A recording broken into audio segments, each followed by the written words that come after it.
আমি যে গানটা করতে চাচ্ছি সেটা হচ্ছে লালন সাইজির গান, মোহাম্মদ মুস্তফা নবী, প্রেমেরই রাসূল। আসলে আমাদের রাসূল যে অনেক প্রেমের, সাইজি সেইটা প্রচার করে গেছেন। তো ওইটা করা কেন যে এই গানটা যেমন আমি করতে চাচ্ছি, কারণ এই গানগুলো সচরাচর কিন্তু সবাই করে না।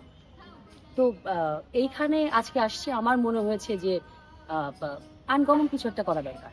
তো যে কারণে এই গানটা সিলেক্ট করেছি।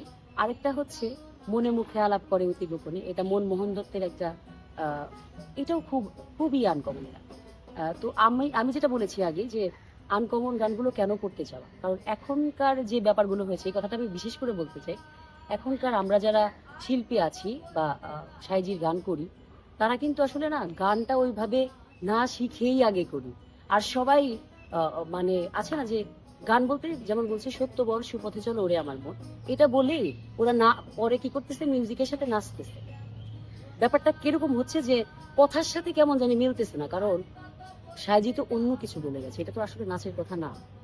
নাচের কথার গান হলে সেখানে নাচা যায়, কিন্তু ইদানিং যে প্রবলেমটা হচ্ছে এটা হচ্ছে। তো আমি বিশেষ করে চাই এই জিনিসগুলো যে মানুষ আসলে আমরা কথাগুলো বুঝে গান করি, তাহলে না এটা আমাদের জন্য ভালো, সবার জন্য ভালো। মনমোহন দত্তের যেমন আনকমন একটা গান আমি করতে যাচ্ছি, মনে মুখে আলাপ করে অতি গোপনে। এই গানটার মধ্যে অনেক কথা আছে, যে গানটা করলেই আসলে বোঝা যাবে, শুনলেই বোঝা যাবে যে কেমন। তারপরে আরেকটা গান, ৩ নাম্বার গান যেটা, আহ বুঝি না সই কেমন কই ভাল লাগে না কেন। এই গানটা হচ্ছে আমাদের এক বড় ভাই নাসির ভাইয়ের লেখা, একটু সাধু মানুষ। তো আহ, এই গানটা আমার কিছুদিন আগে মানে ঈদে রিলিজ হয়েছে আমার। তবে চেয়েছি যে এখানে আনকমন কিছু একটা করি, নতুন কিছু একটা।